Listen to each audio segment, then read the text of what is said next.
Welcome. Get comfortable, close your eyes if you'd like, and let's begin a gentle journey through the cosmos together. There are more stars in the universe than grains of sand on all the beaches on Earth. Think about that for a moment. Every beach you've ever walked on, every shore you've seen in photographs, every coastline around our entire planet, all combined. Now imagine counting every single grain of sand from all those places. It would be an impossible task, wouldn't it? And yet, the universe contains even more stars than that. At least 1 billion trillion of them, scattered across the vast darkness of space. Each one a sun, perhaps with its own worlds orbiting nearby. It's a number so large it becomes almost meaningless to us. And yet there they are, burning quietly in the night, most of them so distant we'll never see them, even with our most powerful telescopes. Those stars aren't scattered randomly through empty space. They gather together in enormous collections called galaxies. Scientists estimate there may be around 2 trillion galaxies in the observable universe. 2 trillion entire galaxies, each one containing hundreds of billions of stars of its own. Our Milky Way is just one galaxy among this incomprehensible multitude. Some of these galaxies are spirals like ours, with graceful arms sweeping through space. Others are elliptical, shaped like cosmic footballs or spheres. Still others are irregular, their shapes twisted by collisions with neighboring galaxies over billions of years. And this is just what we can observe. Beyond the edge of the observable universe, there may be even more, stretching on forever in directions we can never see. When we look at some of these distant galaxies through our telescopes, we're doing something quite remarkable. Some galaxies are so far away that the light we see from them left more than 10 billion years ago. Think about what that means. We are literally looking back in time. The light that enters our telescopes tonight began its journey across the universe before our sun even existed, before our Earth had formed. We're seeing these galaxies not as they are now, but as they were in the ancient past when the universe itself was young. Those galaxies have changed since then, evolved, perhaps collided with others or formed new generations of stars. But we won't see any of that for billions of years, if ever. We see only their distant past, frozen in the light that has traveled so far to reach us. This brings us to an interesting point about how we measure these vast distances. You've probably heard the term light year before, and it's easy to assume it's a measure of time, given the word year in its name. But actually, a light year measures distance, not time. It's how far light travels in 1 year, and light is fast, the fastest thing we know of, moving at about 186,000 miles every second. In 1 year, traveling at that incredible speed without ever slowing down. Light covers about 6 trillion miles. That's a light year. When we say a star is 10 light years away, we mean the light from that star takes 10 years to reach us, crossing about 60 trillion miles of empty space. It helps us comprehend, even just a little, the scale of the universe we live in. These galaxies don't float through space in isolation. They're social in a way, gathering together in groups. Galaxy clusters sit inside even larger structures called superclusters, which form a web-like pattern across the universe, sometimes called the cosmic web. If you could zoom out far enough, stepping back to view the universe on its larger scale, you'd see this beautiful, intricate pattern. Superclusters form long filaments and walls, with enormous voids of nearly empty space between them. It looks almost organic, like neurons in a brain or the structure of a sponge. These filaments can stretch for hundreds of millions of light years, connecting galaxy clusters like pearls on an invisible string. Our own Milky Way sits within the Laniakea supercluster, a structure so vast that it contains about 100,000 galaxies. Speaking of these massive structures, astronomers recently identified the largest known cosmic superstructure, a huge chain of galaxy clusters nicknamed the Quipu superstructure. It's named after the quipu, the knotted strings used by the Inca for record keeping, because the structure resembles a long chain with clusters knotted along its length. This superstructure stretches across an almost unimaginable distance of space, a testament to the organized chaos of our universe. Finding structures like this helps scientists understand how the universe evolved after the Big Bang, how gravity pulled matter together over billions of years to create the cosmos we observe today. And we can still detect echoes of that beginning, that moment of creation. Cosmic microwave background radiation is the faint afterglow of the Big Bang that still fills all of space today. About 380,000 years after the Big Bang, the universe had cooled enough for atoms to form, and light could finally travel freely through space. That ancient light has been traveling ever since, stretched and cooled by the expansion of the universe itself. Until now, it reaches us as faint microwave radiation, with a temperature just a few degrees above absolute zero. It comes from every direction, a whisper from the birth of everything, carrying information about what the early universe was like. By studying this radiation, scientists can learn about the composition of the universe, its age, and its geometry. Not every star in the universe succeeded in becoming a true star. Brown dwarfs are what astronomers call failed stars, objects that are too big to be planets, but not massive enough to shine like normal stars. They form the same way stars do, from collapsing clouds of gas, but they don't gather enough mass to trigger the nuclear fusion in their cores that makes stars shine. They're stuck in between, more massive than any planet, sometimes dozens of times the mass of Jupiter, but still not quite heavy enough to join the ranks of true stars. They do emit some heat, the leftover warmth from their formation, glowing dimly in infrared light. They're difficult to detect, lurking in the darkness, and scientists suspect there may be billions of them scattered throughout our galaxy, quietly cooling over the eons. The stars that do succeed, though, come in a remarkable variety. The hottest stars in the universe can reach surface temperatures above 40,000 degrees Celsius, much hotter than our Sun. Our Sun, which seems so incredibly hot to us, has a surface temperature of only about 5,500 degrees Celsius.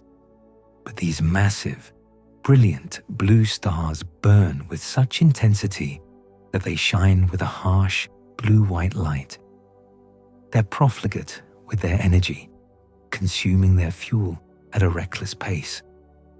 Where our Sun will shine for about 10 billion years, these hot massive stars may live for only a few million years before exhausting their reserves. And when those massive stars finally do run out of fuel, they don't fade quietly away. When massive stars die, they can explode as supernovas and briefly shine brighter than an entire galaxy. For a few weeks, a single dying star can outshine the combined light of hundreds of billions of normal stars. The explosion is violent beyond imagining. releasing more energy in seconds than our Sun will produce in its entire 10 billion year lifetime. These explosions scatter heavy elements across space, the carbon, oxygen, iron, and other atoms that were forged in the star's core. Those elements drift through space, eventually becoming part of new clouds of gas, new stars, new planets.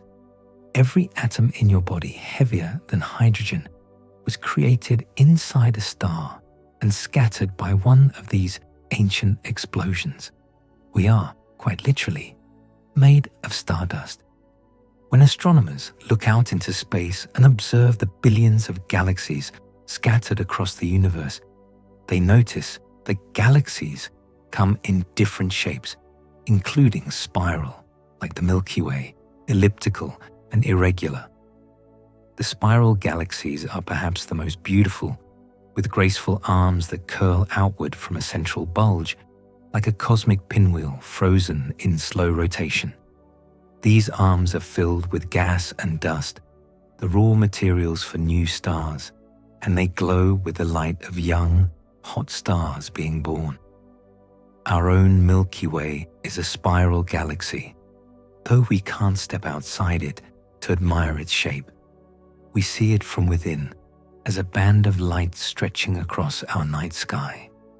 Elliptical galaxies are quite different. They're smooth and featureless, shaped like cosmic eggs or spheres, containing mostly older stars and very little gas or dust. They've largely finished making new stars. And then there are the irregular galaxies, which have no particular shape at all. Often, these are smaller galaxies, or galaxies that have been distorted by gravitational interactions with neighbors, pulled and stretched by cosmic forces into strange asymmetric forms. These galaxies don't drift through space alone and isolated. Some galaxies are in what we call galaxy clusters, huge families of hundreds or thousands of galaxies, all bound together by gravity. Imagine thousands of galaxies, each containing billions of stars, all orbiting around a common center of mass, held together by invisible threads of gravitational attraction. These clusters can span millions of light years across. The space between the galaxies in a cluster isn't empty either. It's filled with hot gas, so hot that it glows in X-rays, heated to millions of degrees by the gravitational energy of the cluster itself. The largest galaxy clusters can contain more than 1,000 large galaxies, along with countless smaller ones, creating cosmic cities of unimaginable scale. Our own Milky Way isn't in one of these massive clusters, but rather in a smaller collection of galaxies, which we'll come to in a moment. At the heart of many galaxies, something extraordinary happens. The center of many galaxies shoots out huge jets of particles at nearly the speed of light, powered by supermassive black holes. These jets can extend for hundreds of thousands of light years beyond the galaxy itself, beaming matter and energy out into intergalactic space. They're among the most powerful phenomena in the universe. The material in these jets is accelerated to incredible speeds by powerful magnetic fields, twisted and amplified by the spinning black hole and the disk of matter swirling around it. When we observe these jets in radio wavelengths, they shine brilliantly, and some are so powerful they can influence the entire galaxy, heating gas and preventing it from cooling enough to form new stars. These active galaxies are some of the most energetic objects we can observe. And what creates these jets? At the center, hidden from direct view, sits a monster. Most large galaxies, including the Milky Way, have a supermassive black hole at their center. These aren't the black holes formed when massive stars collapse.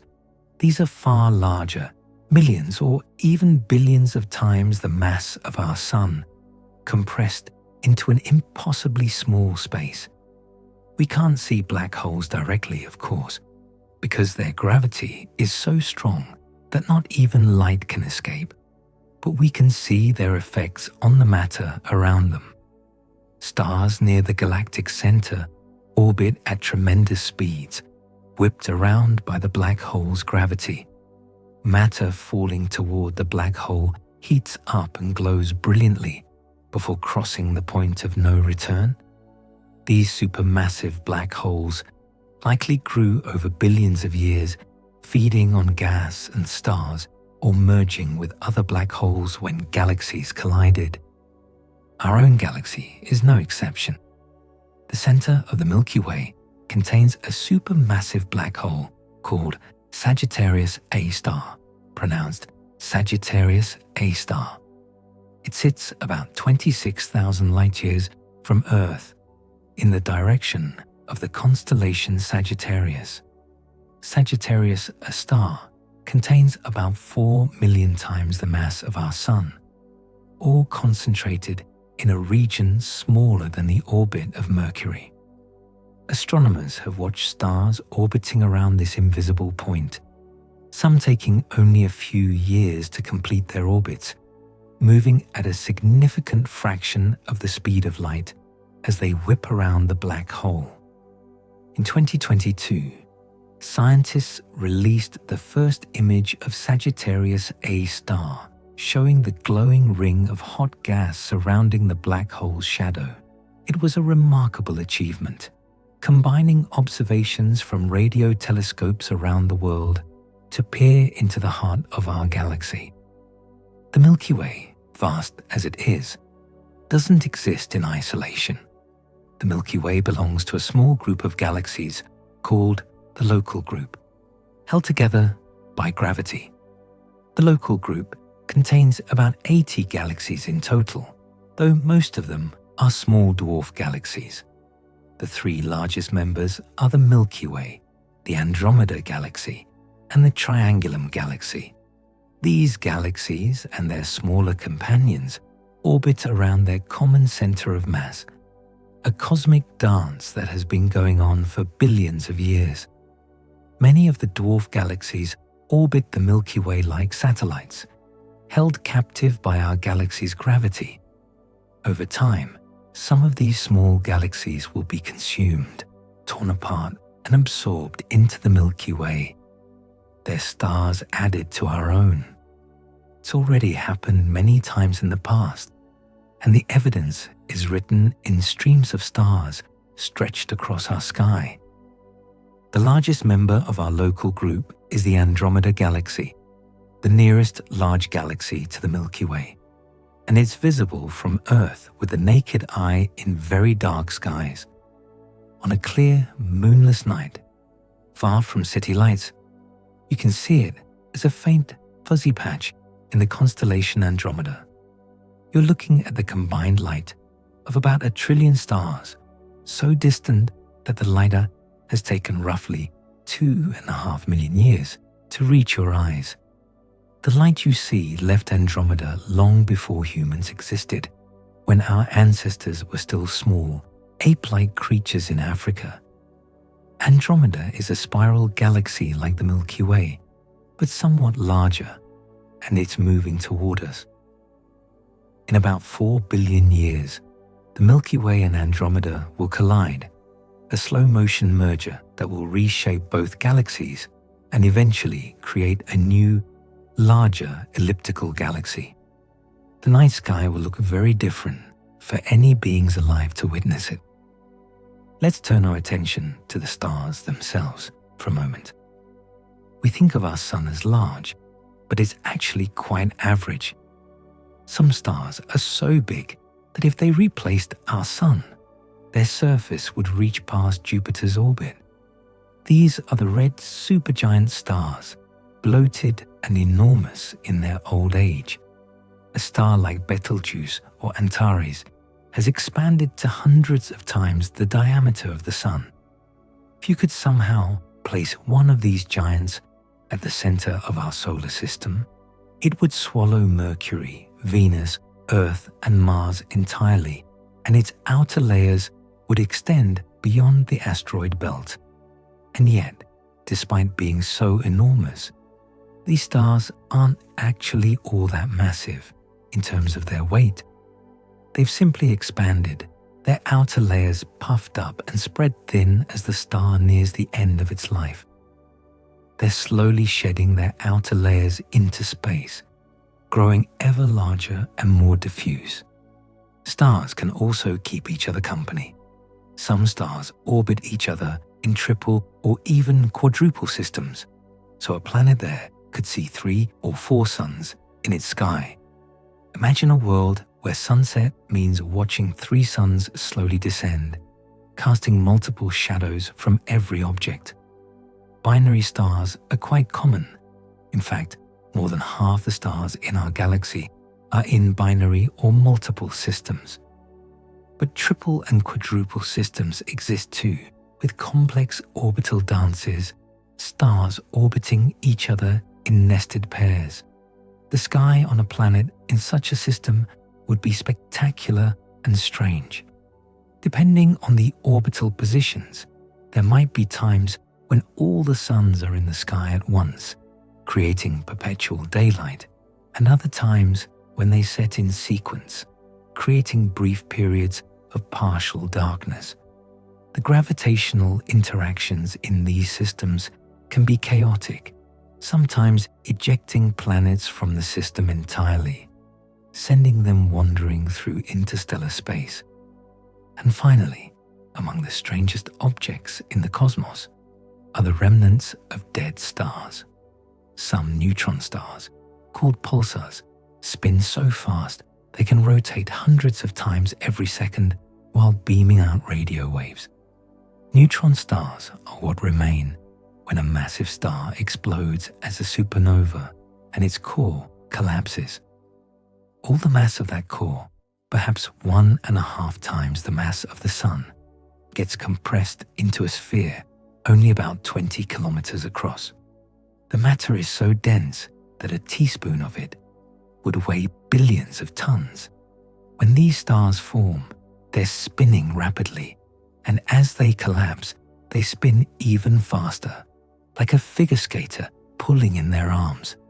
Some pulsars rotate hundreds of times per second, and they emit beams of radio waves from their magnetic poles. As the star spins, these beams sweep across space like a lighthouse beam, and if Earth happens to be in the path, we detect regular pulses of radio waves. These pulses are so regular that when they were first discovered, astronomers briefly wondered if they might be signals from an alien civilization. But no, they're just the lighthouses of the cosmos, the spinning remnants of ancient stars.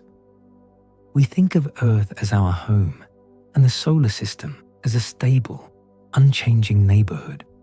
But in truth, nothing in the universe is truly still. Our entire solar system orbits the center of the Milky Way galaxy at about 515,000 miles per hour. That's more than 500,000 miles every hour, a speed almost impossible to comprehend. And yet, we don't feel it. We're moving with the sun, carried along in its journey around the galaxy, along with all the planets, all the asteroids, all the comets. Everything in our solar system is traveling together through space at this tremendous velocity, orbiting the distant center of our galaxy, where that supermassive black hole, Sagittarius A star, holds court. Even at this incredible speed, the distances involved are so vast that our motion seems almost leisurely on a cosmic scale. How long does such a journey take? It takes the solar system about 230 million years to complete one trip around the Milky Way. Astronomers sometimes call this period a cosmic year or a galactic year. Think about what that means for the history of life on Earth. The last time our solar system was in this part of the galaxy, dinosaurs didn't exist yet. The Earth was in the Triassic period, and the first dinosaurs were just beginning to evolve. Since then, we've traveled all the way around the galaxy, and the dinosaurs rose, dominated the planet for more than 160 million years, and then vanished in a cataclysm. Our Sun has only completed about 20 of these galactic orbits since it formed 4.5 billion years ago. It's a perspective that makes even geological time seem brief. Let me say that again in a slightly different way, because it's worth reflecting on. The Sun orbits around the center of the Milky Way galaxy, and it takes about 230 million years to complete one full trip. Each orbit carries us through different neighborhoods of the galaxy, regions with different densities of stars, different intensities of cosmic radiation, different gravitational influences. Some scientists have even speculated that these changes might have subtle effects on Earth, perhaps influencing climate over very long timescales, or even affecting the frequency of mass extinctions, though these ideas remain controversial. What's certain is that we are travelers through the galaxy, passengers on a star that has been following this same circular path for billions of years and will continue for billions more. As the Sun moves through space, it doesn't travel alone and unprotected. The heliosphere, the bubble carved out by the Sun's wind, helps shield our solar system from some of the most energetic cosmic rays in the galaxy. The Sun constantly emits a stream of charged particles, mostly protons and electrons, flowing outward in all directions. This is the solar wind, and it moves at hundreds of miles per second, creating a bubble of solar influence around our planetary system. At the edge of this bubble, billions of miles from the Sun, the solar wind finally meets the interstellar medium, the thin gas that fills the space between stars, and there it slows and stops. This boundary region, called the heliopause, marks the edge of the Sun's domain. Beyond it, we enter interstellar space. The heliosphere acts like a shield, deflecting and weakening the cosmic rays that stream through the galaxy. Without it, Earth would be bathed in higher levels of radiation, which could make life more challenging. Far beyond the planets, beyond even the heliopause, there exists a vast and distant realm. The Oort cloud is a distant, icy shell surrounding our solar system and is thought to be the home of many long-period comets. It's so far away that its outer edge might reach a quarter of the way to the nearest star. The Oort cloud has never been directly observed. The objects within it are too small and too far away to see with our current telescopes. But we infer its existence from the comets that occasionally fall inward toward the Sun. These long-period comets appear without warning, on orbits that take thousands or even millions of years to complete, coming from all directions in the sky. They must originate somewhere, and that somewhere is the Oort cloud, a vast reservoir of billions or perhaps trillions of icy bodies, leftovers from the formation of the solar system, scattered and stored in this distant, frigid zone. Closer to the Sun, but still beyond the realm of the familiar planets, lies another region of icy worlds. Some regions beyond Neptune, like the Kuiper Belt, are filled with icy objects, and that is where Pluto lives.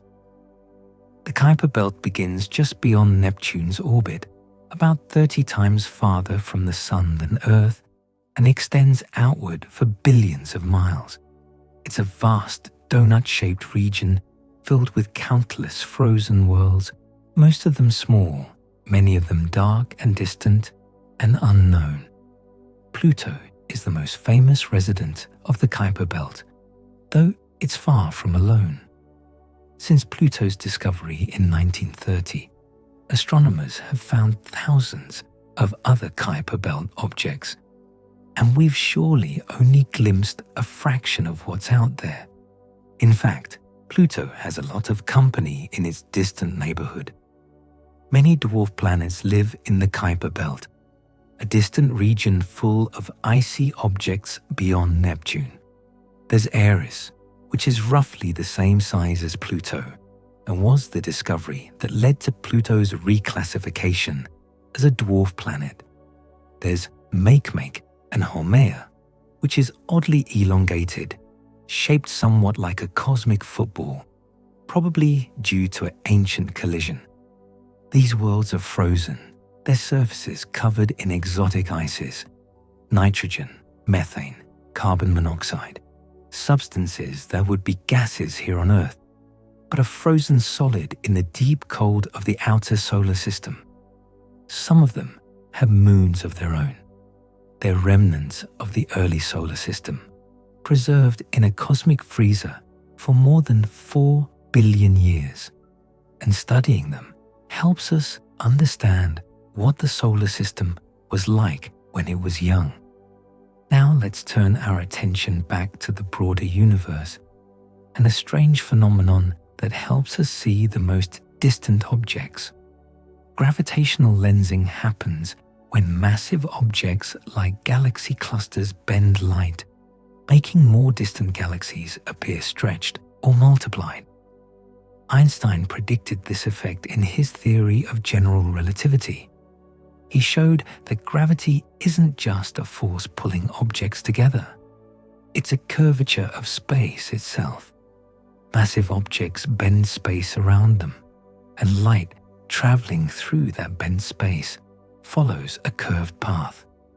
When a massive galaxy cluster lies between us and a more distant galaxy, the cluster's gravity bends the light from that distant galaxy around it, acting like a lens. Sometimes this makes the distant galaxy appear brighter, allowing us to see galaxies that would otherwise be too faint to detect. Sometimes it distorts the galaxy's image into arcs or rings. Sometimes it creates multiple images of the same galaxy in different parts of the sky. It's like looking through an old, warped glass window, but astronomers have learned to use these cosmic lenses to study the early universe. Gravity creates other interesting features in space too. There are special points in space, called Lagrange points, where the gravity of the Earth and Sun balance so spacecraft can park and orbit stably. These points were discovered by the mathematician Joseph Louis Lagrange in the 18th century. There are 5 of them in any two-body system. The most useful ones are called L1 and L2. The L1 point lies between the Earth and Sun, where the gravitational pulls balance out. The L2 point is on the far side of Earth, away from the Sun. A spacecraft placed at one of these points can maintain its position relative to Earth with minimal fuel expenditure. Several important space telescopes have been stationed at the L2 point, including the James Webb Space Telescope, which sits about 1 million miles from Earth in the direction away from the Sun. From there, it has a stable thermal environment and an unobstructed view of the deep universe. Finally, let's return to those icy wanderers from the Oort cloud and Kuiper belt. Comets are sometimes called dirty snowballs because they are made of ice mixed with dust and rock. When a comet's long elliptical orbit brings it close to the Sun, the ice begins to vaporize. The Sun's heat turns the frozen water, carbon dioxide, and other ices directly into gas, releasing the dust trapped within. This creates the comet's atmosphere, called a coma, which can grow larger than Jupiter. The pressure of sunlight and the solar wind push the gas and dust away from the comet, creating the beautiful tails that stretch millions of miles across space, always pointing away from the sun. Some comets return regularly. Halley's Comet visits the inner solar system every 76 years or so. Others appear once and then vanish back into the darkness, not to return for thousands of years, if ever. They're visitors from the ancient past, messengers from the edge of the sun's realm, briefly illuminated before returning to the cold and dark. When we look at our solar system, we see 8 planets, dozens of moons, countless asteroids and comets, all moving through the vast emptiness. But almost all of that isn't really what makes up our solar system, at least not in terms of mass. The Sun contains over 99.8% of all the mass in our solar system. Everything else, Jupiter, Saturn, all the other planets, all the moons, all the asteroids, all the comets, all the dust, combined, they make up less than 0.2%. The Sun is so massive that it dominates everything, holding all these worlds in its gravitational grip. Jupiter, the largest planet, is more than 1,000 times smaller than the Sun in mass. Earth is more than 300,000 times less massive. We orbit a star so large that everything we think of as our cosmic neighborhood is merely a rounding error in comparison. And yet, from our perspective here on Earth, the Sun is just a bright disk in the sky, easy to take for granted. Speaking of the Sun in our sky, there's a remarkable coincidence that we're fortunate to witness. The Sun and Moon look almost the same size in our sky because the Sun is about 400 times larger, but also about 400 times farther away.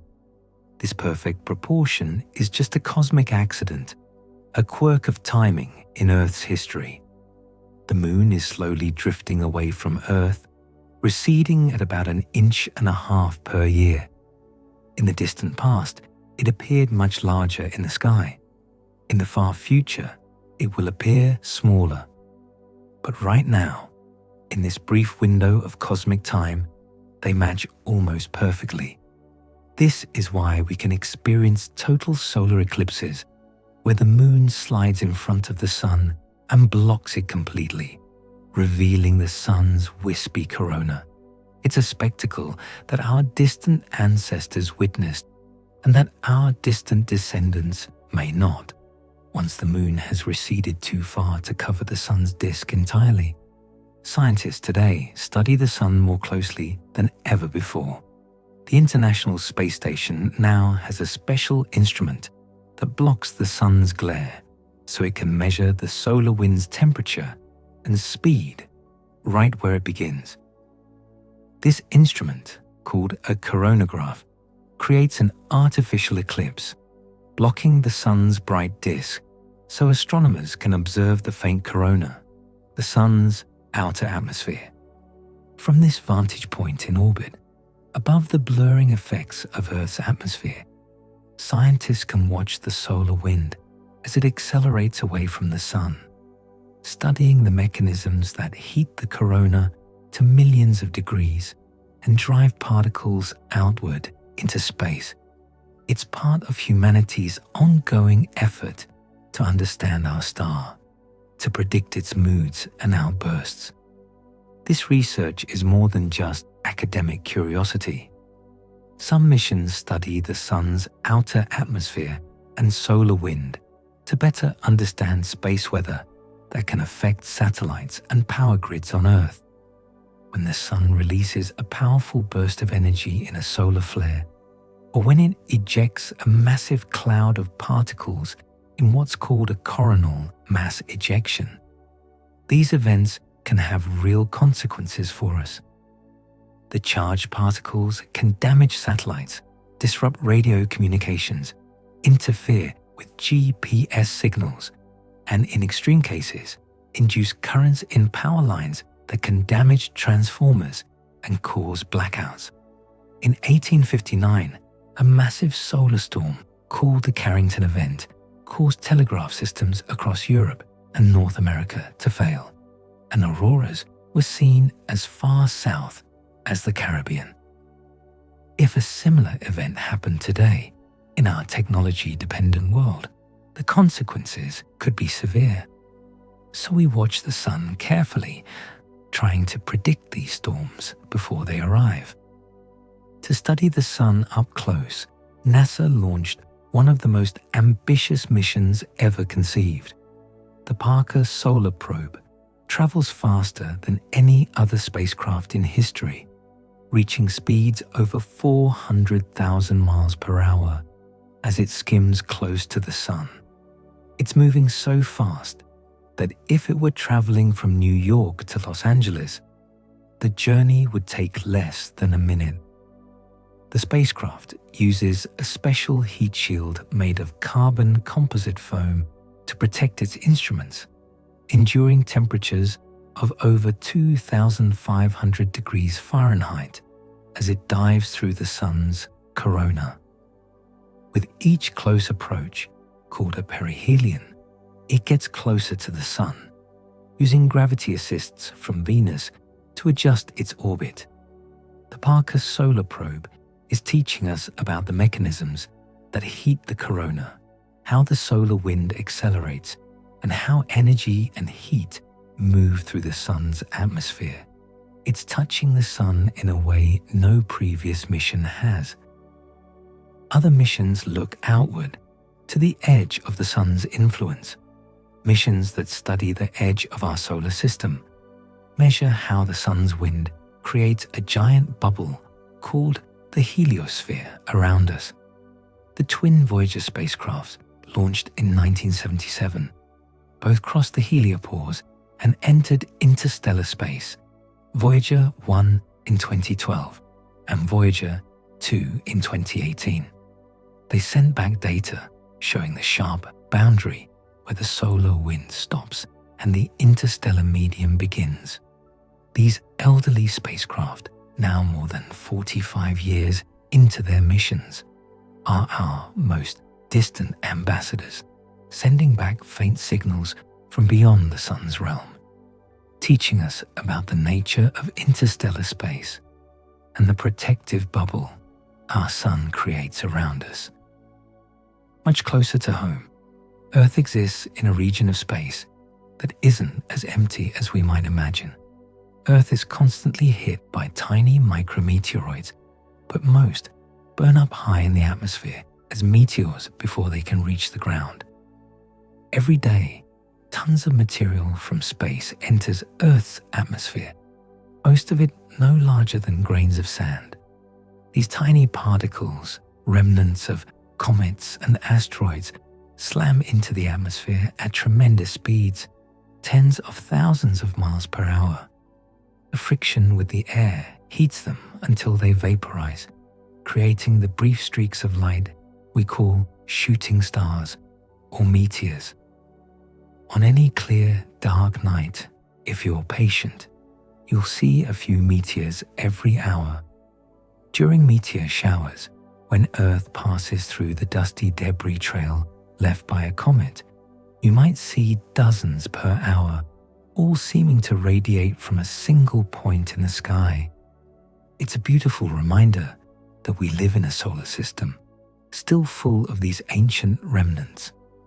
But Earth's orbital space also contains our own additions to the cosmic environment.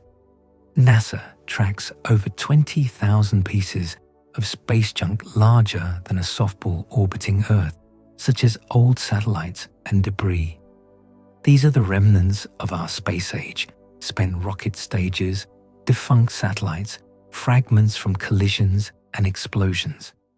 They orbit at speeds of about 17,500 miles per hour, and at those velocities, even a small piece of debris can cause catastrophic damage to an operational satellite or spacecraft. The International Space Station occasionally has to perform maneuvers to avoid debris. There are hundreds of thousands of smaller pieces, too small to track but still dangerous. As we continue to launch more satellites, especially large constellations of communication satellites, the problem of space debris grows more pressing. Scientists and engineers are working on solutions, ways to remove debris, to design satellites that will safely deorbit at the end of their lives, to manage this new environment we've created. For astronauts living and working in space, conditions are quite different from Earth. In microgravity, flames become small blue spheres because hot air doesn't rise the way it does on Earth. On Earth, when something burns, the hot gases rise because they're less dense than the cooler air around them. This creates the familiar teardrop shape of a candle flame, with the hot gases rising and pulling fresh oxygen in from below. But in the microgravity of orbit, there's no up or down, no buoyancy, no convection. A flame becomes a small sphere, fed by oxygen diffusing inward from all directions. It burns cooler and bluer. This has important implications for fire safety on spacecraft and for understanding combustion in general. Scientists have conducted many experiments with flames in space, learning how fire behaves without gravity's influence. And the astronauts themselves need protection from the harsh environment of space. Spacesuits must provide oxygen, remove carbon dioxide, control temperature, and protect astronauts from micrometeoroids and radiation. A spacesuit is really a miniature spacecraft, a complex system that keeps a human alive in the vacuum of space. It provides breathable oxygen, typically pure oxygen at lower pressure than Earth's atmosphere. It removes the carbon dioxide that the astronaut exhales, using lithium hydroxide canisters or other scrubbing systems. It regulates temperature, both heating and cooling as needed, because in the sunlight space is scorching hot, while in shadow it's incredibly cold. And it provides protection with multiple layers of fabric to guard against micrometeoroid impacts and the harsh radiation of space. Modern spacesuits are engineering marvels, though they're also bulky and awkward, limiting what astronauts can do. Future suits may be more flexible, more comfortable, better suited for long-duration exploration on the Moon or Mars. Let's continue our gentle journey, turning our gaze now to the planets of our solar system, each one unique, each with its own story to tell. When we think about the planets, we might imagine them all as roughly similar in size, but they vary dramatically. The smallest planet in our solar system is Mercury. It's only slightly larger than Earth's moon, with a diameter of about 3,000 miles. You could fit Mercury inside Earth more than 18 times over. This tiny world orbits closest to the Sun, whipping around it every 88 Earth days. Despite its small size, Mercury is dense, packed with iron. Its large iron core makes up about 75% of the planet's diameter, a higher proportion than any other planet. The surface is heavily cratered, scarred by billions of years of impacts, looking in many ways like our moon. There's almost no atmosphere to speak of, just a thin wisp of atoms blasted off the surface by the solar wind. Mercury is a world of extremes, scorching on the sunlit side, freezing in shadow. At the other end of the scale, the largest planet in our solar system is Jupiter. Jupiter is enormous, a giant among giants. It contains more mass than all the other planets combined. You could fit more than 1,300 Earths inside Jupiter's volume. It's so large that it almost became a star. If it had been perhaps 80 times more massive, the pressure and temperature in its core would have been high enough to ignite hydrogen fusion, and Jupiter would have become the second sun in our solar system. Instead, it's a failed star, a gas giant, with no solid surface to stand on. Beneath its colorful cloud tops lies an atmosphere that gradually grows denser and hotter with depth, eventually transitioning to liquid hydrogen, and deeper still, to exotic metallic hydrogen under immense pressure. At the very center may be a core of rock and ice, but we're not certain. Jupiter is a world of storms and turbulence, including the famous Great Red Spot, a hurricane-like storm larger than Earth that has raged for at least 300 years. You might expect the hottest planet to be the one closest to the Sun, but that's not the case. The hottest planet in our solar system is Venus, even hotter than Mercury. Venus has a thick atmosphere, composed mostly of carbon dioxide with clouds of sulfuric acid. This dense atmosphere creates a runaway greenhouse effect, trapping heat so effectively that the surface temperature reaches about 900 degrees Fahrenheit, hot enough to melt lead. The atmospheric pressure at the surface is about 90 times that of Earth, equivalent to being deep underwater. Spacecraft that have landed on Venus have survived only a few hours at most, before being crushed and cooked by the hostile conditions. And yet, Venus is almost Earth's twin in size and mass. It orbits just a bit closer to the Sun than we do. In the distant past, Venus might have had oceans and a more temperate climate, but something went wrong, and it became the hellish world we observe today. A cautionary tale about the fragility of planetary climates.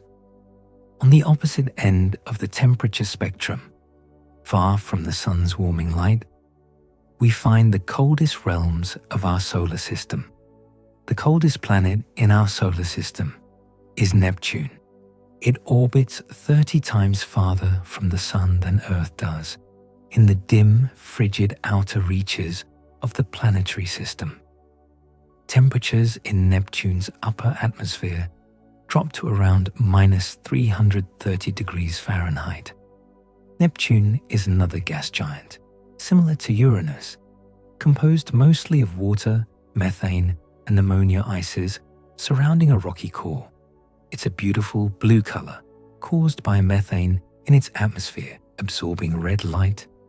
Despite being so far from the Sun and receiving so little energy, Neptune has the strongest winds in the solar system, with storms where winds reach over 1,200 miles per hour.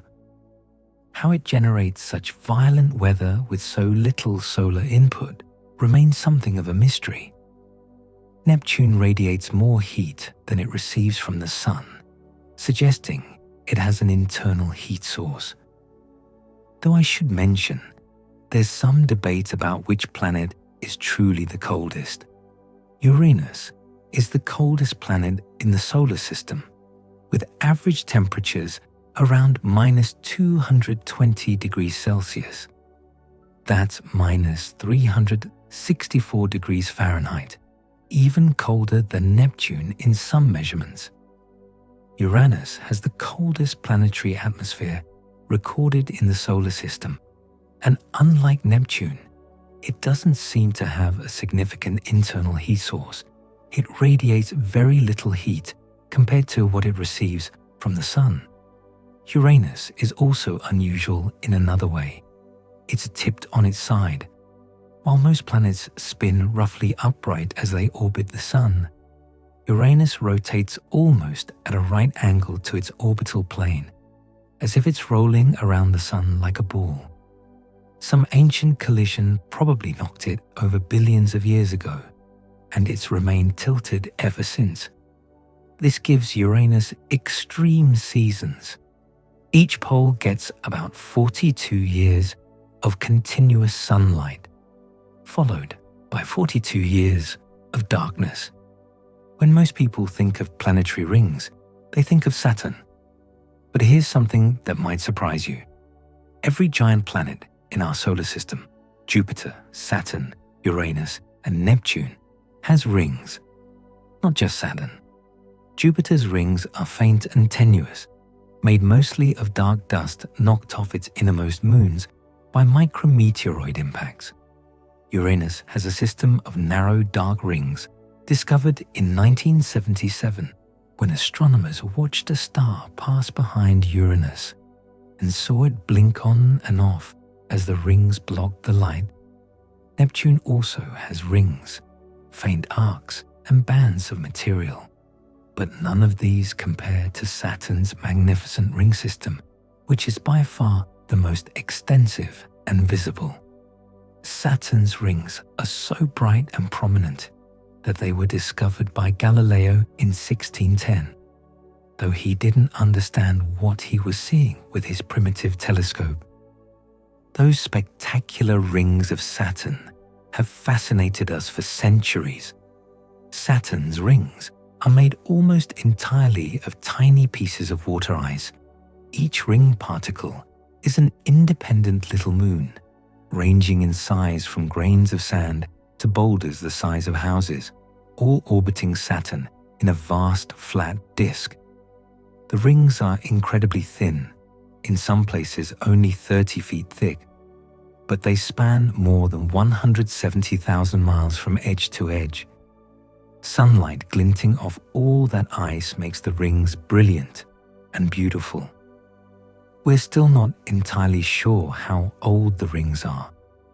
They might be ancient, left over from Saturn's formation, or they might be relatively young, perhaps the shattered remains of a moon that wandered too close and was torn apart by tidal forces.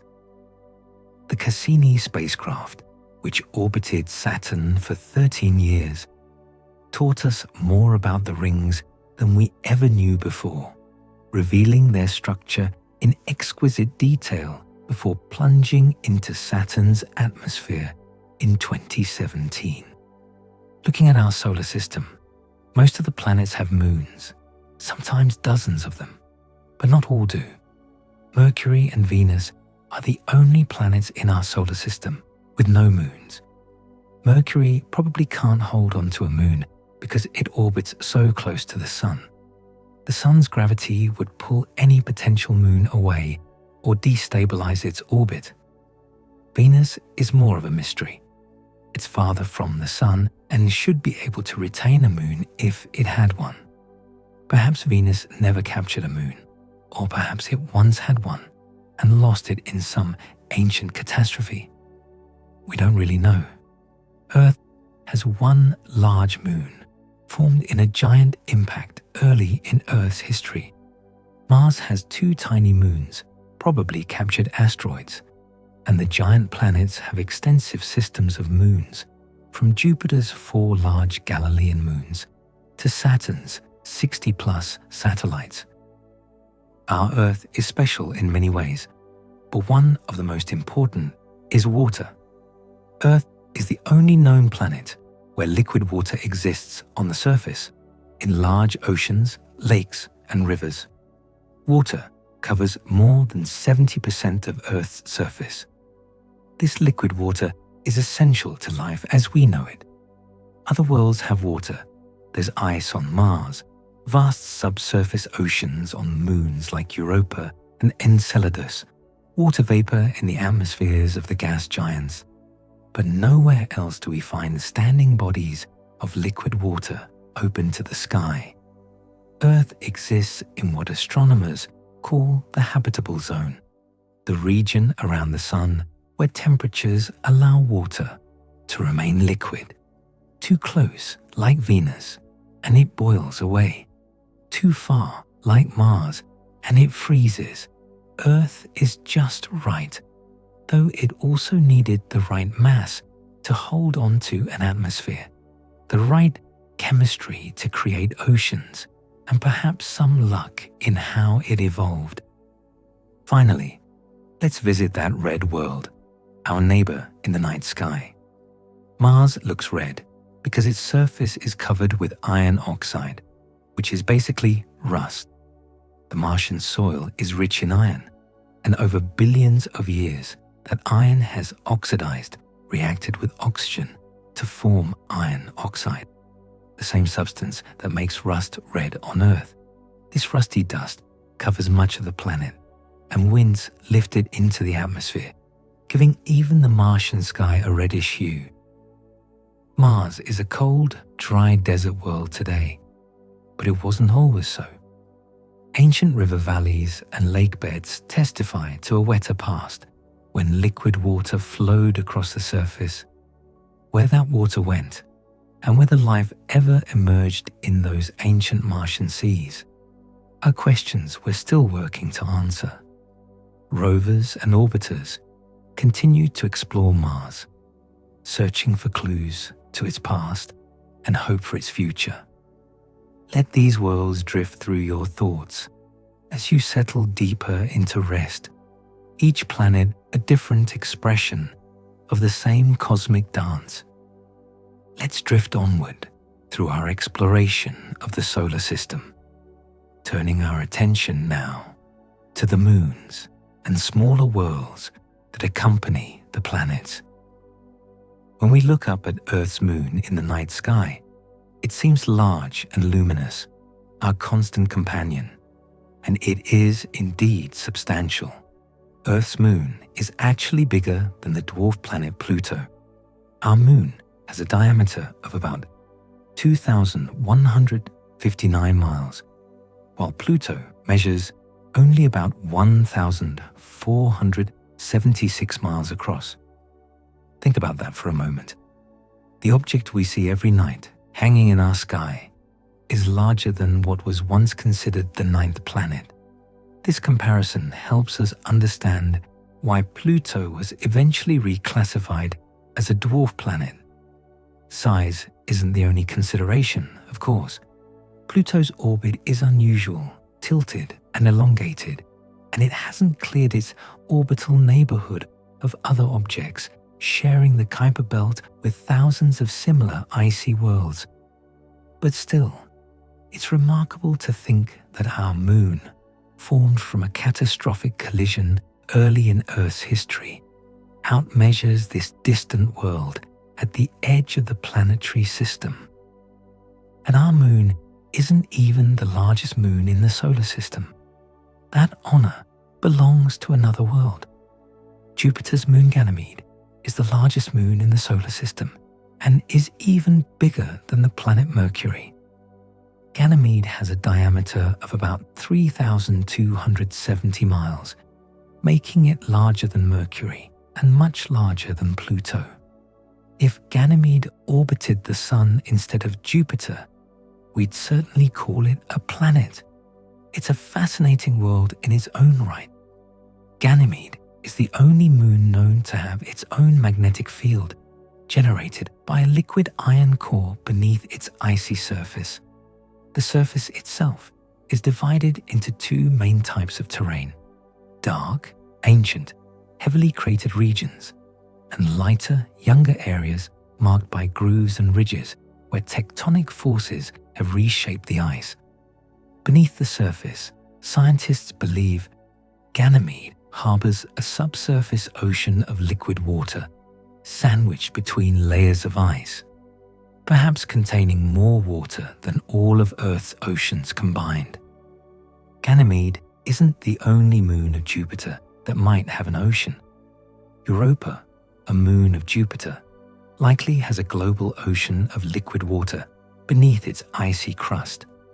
Europa is smaller than Ganymede, but in many ways it's even more intriguing. Its surface is smooth and young, crisscrossed with cracks and ridges, relatively few craters marring the ice. This suggests the surface is constantly being renewed, reshaped by tidal forces, and possibly by material rising from below. The ice crust might be only a few miles thick in places, floating on an ocean perhaps 60 miles deep. Tidal forces from Jupiter's immense gravity flex Europa as it orbits, generating heat in the Moon's interior, enough to keep that subsurface ocean liquid despite being so far from the Sun. Where there's liquid water and heat, and possibly nutrients and chemical energy, there might be life. Europa is one of the most promising places in our solar system to search for extraterrestrial life, which is why NASA and other space agencies are planning missions to study it more closely. Saturn's moons offer their own wonders. Saturn's moon Enceladus has geysers that spray water ice into space, creating part of Saturn's E-ring. Enceladus is a small moon, only about 310 miles in diameter, but it's extraordinarily active. At its south pole, long cracks in the ice, nicknamed tiger stripes, erupt with plumes of water vapor and ice crystals shooting hundreds of miles into space. These geysers were discovered by the Cassini spacecraft, which flew through the plumes and analyzed their composition. The water contains salts and organic molecules, strong evidence that it comes from a subsurface ocean in contact with a rocky core, where chemical reactions could provide energy for life. The ice particles from these plumes fall back onto Enceladus and also spread throughout Saturn's system, feeding the diffuse E-ring. Like Europa, Enceladus is heated by tidal forces, squeezed and flexed by Saturn's gravity, and by gravitational interactions with other moons. Farther out, in Neptune's realm, we find another geologically active moon. Neptune's moon Triton orbits in the opposite direction of Neptune's spin and has icy geysers that erupt from its surface. Triton is unusual in many ways. Most large moons orbit their planets in the same direction the planet rotates, but Triton orbits backward in what's called a retrograde orbit. This tells us that Triton wasn't formed alongside Neptune. It must have been captured, probably a Kuiper belt object that wandered too close and was snared by Neptune's gravity. It's the coldest object we've measured in the solar system, with surface temperatures around minus 391 degrees Fahrenheit. And yet, when Voyager 2 flew past in 1989, it observed dark plumes rising from Triton's surface, geysers of nitrogen ice and gas erupting through cracks in the frozen crust. Triton is slowly spiraling inward toward Neptune, and in a few billion years, it will either crash into the planet or be torn apart by tidal forces, creating a spectacular ring system around Neptune. These geysers and volcanoes, these active moons orbiting the giant planets, they all owe their energy to the same source. Tidal forces from gravity can stretch moons and planets slightly, heating their interiors and driving volcanoes or geysers, like on Jupiter's moon Io. Io is the most volcanically active body in the solar system, with hundreds of active volcanoes covering its surface. Unlike Europa or Enceladus, Io's eruptions are molten rock, sulfur, and sulfur dioxide, not water. Jupiter's gravity and the gravitational tug from the neighboring moons Europa and Ganymede constantly flex Io, kneading it like dough, generating tremendous heat through friction. This tidal heating is so intense that Io's interior is largely molten.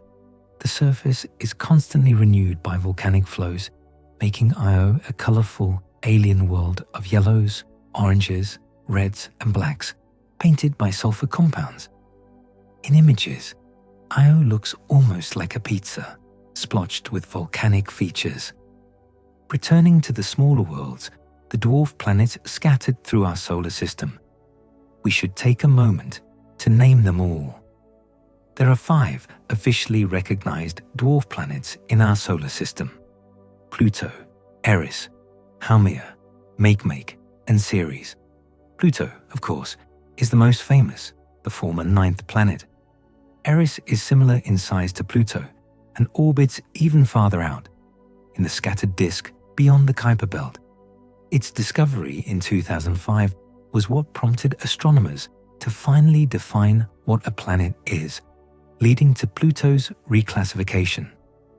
Makemake is another distant Kuiper belt object, named after a creator god from Easter Island mythology.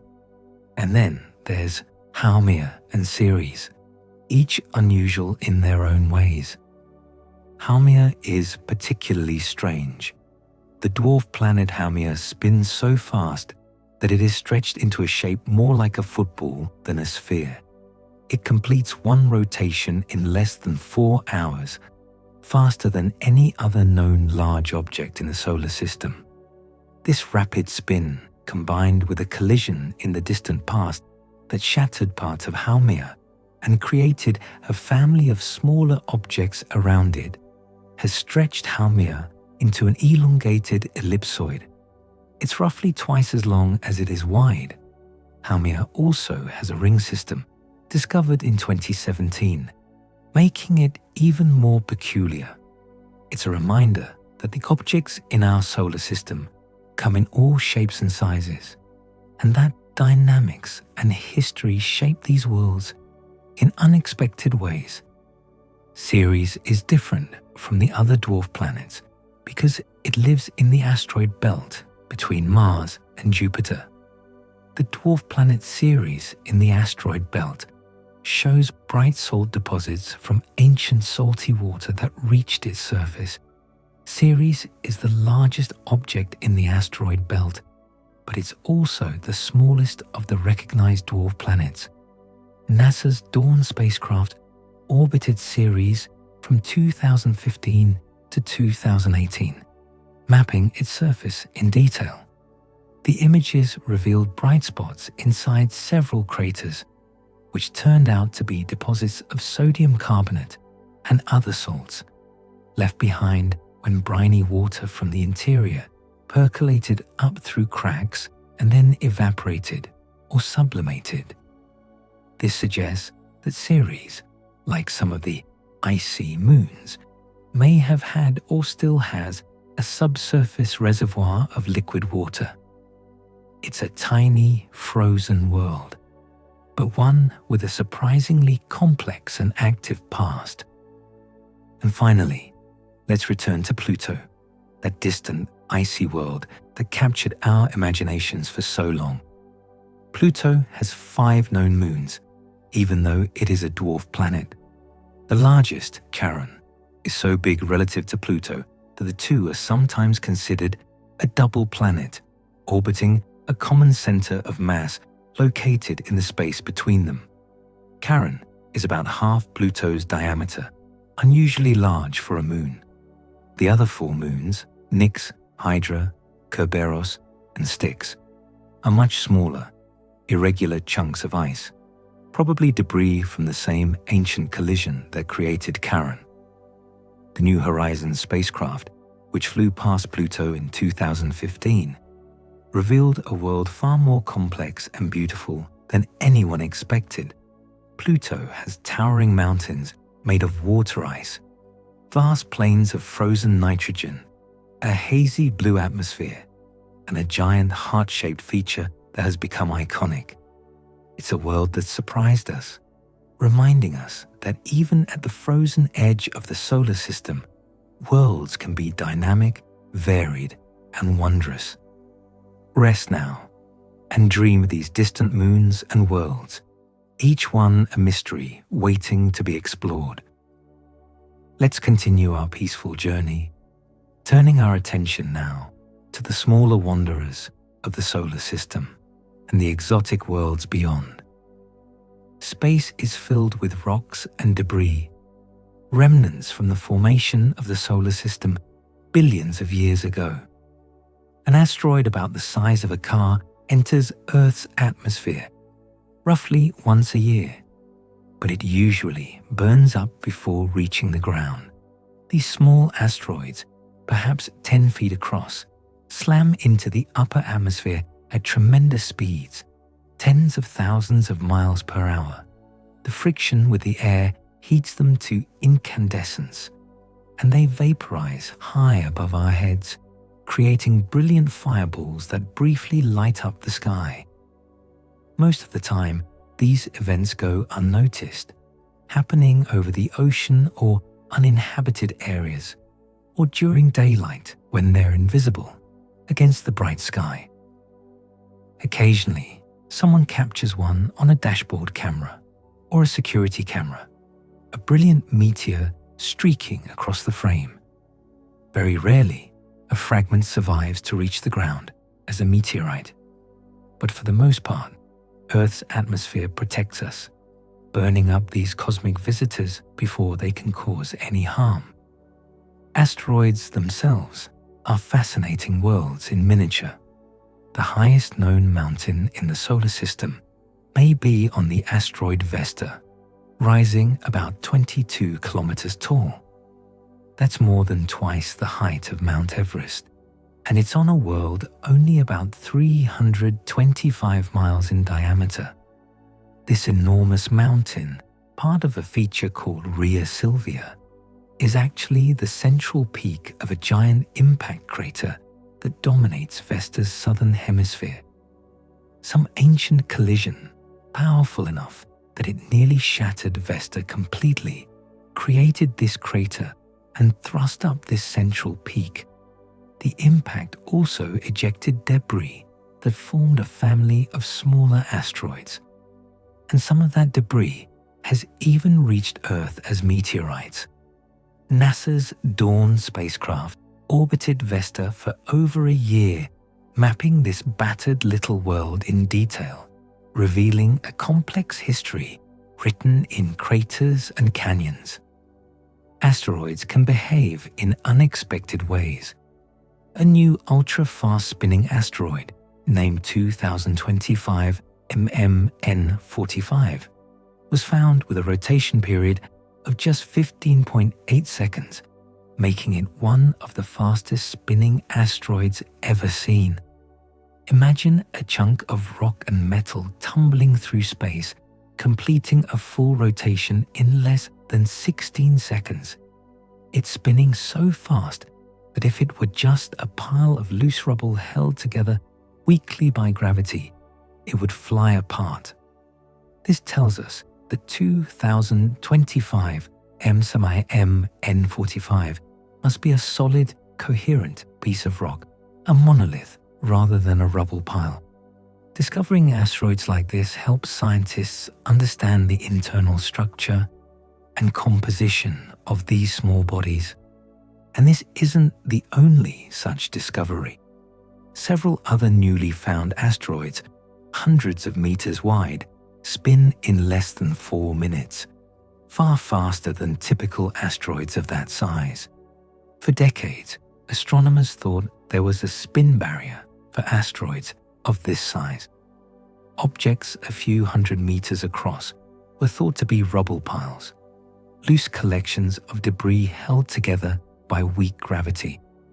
And if they spun faster than about 2 hours per rotation, they should break apart.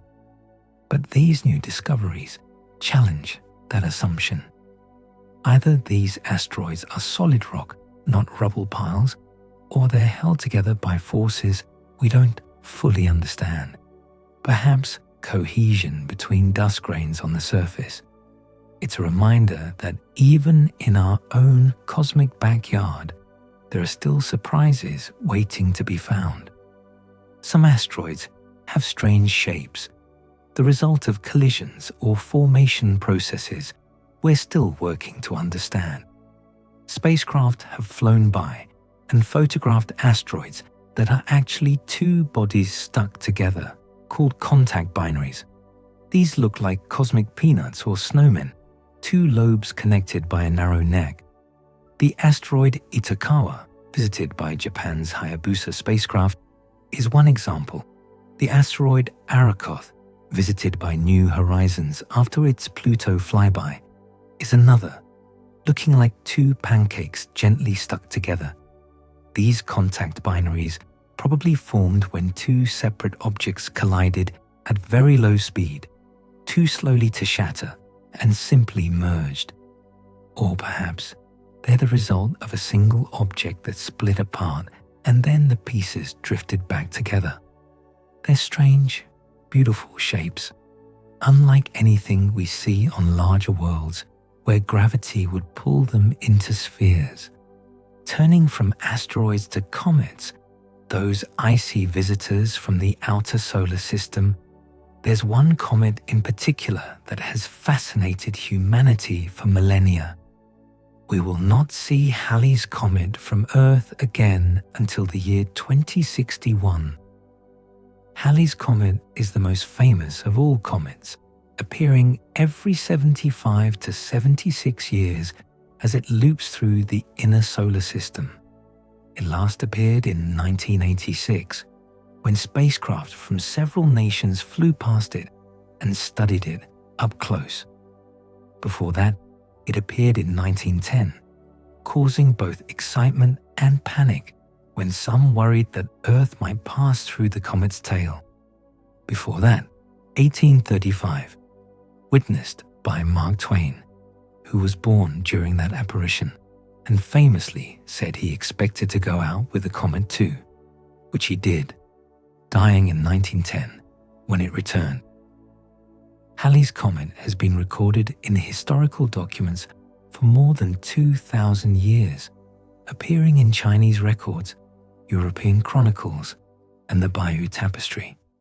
When it returns in 2061, most of us alive today won't be here to see it, but a new generation will look up in wonder at this ancient wanderer. We mentioned earlier the distant realm where many comets originate. The Oort cloud is a distant, icy shell surrounding our solar system and is thought to be the home of many long-period comets. This vast sphere of icy bodies extends perhaps a light year or more from the Sun, reaching a significant fraction of the distance to the nearest stars. The Oort cloud has never been observed directly. We infer its existence from the comets that fall inward, disturbed from their distant orbits by the gravitational pull of passing stars or the tidal forces of the Milky Way galaxy itself. These comets arrive from random directions, falling toward the Sun on orbits that take thousands or millions of years. As they approach, the Sun's heat warms them, turning ice to gas, and they develop their characteristic tails. After a brief appearance in the inner solar system, they swing back outward, returning to the cold darkness from which they came. When one of these comets, or an asteroid, or any piece of space debris enters Earth's atmosphere, we have specific names for it depending on where it is. A meteor is the streak of light you see in the sky, while the actual rock in space is called a meteoroid, and any piece that reaches the ground is a meteorite. The terminology can be confusing, but it's precise. A meteoroid is the object itself, whether it's a grain of dust or a boulder traveling through space. When it enters the atmosphere and burns up, creating that streak of light, we call that light a meteor, or colloquially, a shooting star. And if any fragment survives the fiery descent and lands on Earth's surface, that piece becomes a meteorite. Scientists treasure meteorites because they're pieces of the solar system we can hold in our hands, samples from asteroids and occasionally from Mars or the Moon, delivered to us free of charge by the cosmos. Now, let's venture beyond our solar system to the realm of exoplanets, the countless worlds orbiting other stars. Among the most intriguing discoveries are worlds that have no star at all. There are planets called rogue planets that drift through space without orbiting any star. These lonely worlds were either ejected from their home solar systems by gravitational interactions, flung into the darkness by close encounters with other planets, or perhaps they formed alone in interstellar space, collapsing from clouds of gas that were too small to make a star, but large enough to create a planet. Rogue planets are difficult to detect because they emit no light of their own and reflect no starlight, but occasionally we spot them through gravitational microlensing. When a rogue planet passes in front of a distant star and its gravity bends the starlight, briefly brightening it. Some estimates suggest there may be billions of rogue planets wandering the galaxy, outnumbering stars. They drift through the cold and dark, perhaps retaining some internal heat from their formation, possibly with subsurface oceans kept liquid by tidal heating if they have moons. They're wanderers in the truest sense, homeless in the vast night. Among the planets that do orbit stars, we've found a remarkable variety. Some exoplanets, called super-Earths, are bigger than Earth, but smaller than Neptune, and may have thick atmospheres or deep oceans. Super-Earths are actually the most common type of exoplanet we found, which is ironic because our own solar system doesn't have any. They range from perhaps twice Earth's mass up to 10 times Earth's mass, filling the gap between rocky terrestrial planets and ice giants. Some might be scaled-up versions of Earth, with thick rocky mantles and iron cores, perhaps covered in deep oceans or shrouded in thick atmospheres of hydrogen and helium. Others might be more like mini-Neptunes, with small rocky cores buried under vast envelopes of gas. We don't yet know what most super-Earths are like because they're so far away and so faint compared to their stars. But missions like the James Webb Space Telescope are beginning to analyze their atmospheres, searching for water vapor, methane, carbon dioxide, and perhaps, if we're very fortunate, biosignatures, chemical signs of life. Let these distant worlds drift through your mind as you rest, imagining the diversity of planets scattered across the galaxy, each one a world unto itself. Let's continue our gentle drift through the cosmos, exploring the final stages of stellar life and the echoes of the universe's distant past. Stars don't live forever. They're born, they shine for millions or billions of years, and eventually they die. For stars like our Sun, the end comes relatively peacefully. Planetary nebulae are colorful clouds of gas and dust created when sun-like stars shed their outer layers near the end of their lives. Despite the name, planetary nebulae have nothing to do with planets. Early astronomers, viewing them through primitive telescopes, thought they looked like the disks of planets, so the name stuck. In reality, they're beautiful, glowing shells of gas expelled from dying stars. As a sun-like star exhausts the hydrogen fuel in its core, it swells into a red giant, growing hundreds of times larger. Eventually, the outer layers become unstable and drift away into space, blown outward by the star's radiation and stellar wind.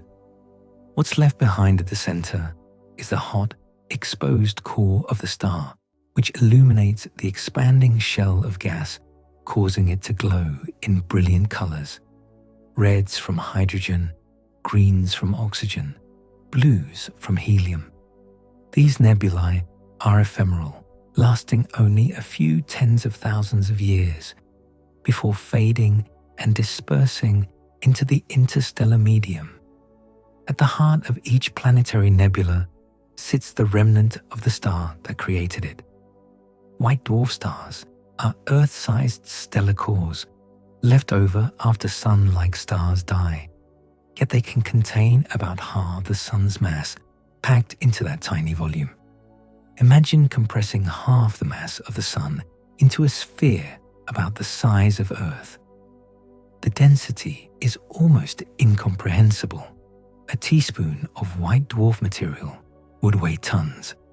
White dwarfs are supported not by fusion, like normal stars, but by a quantum mechanical effect called electron degeneracy pressure.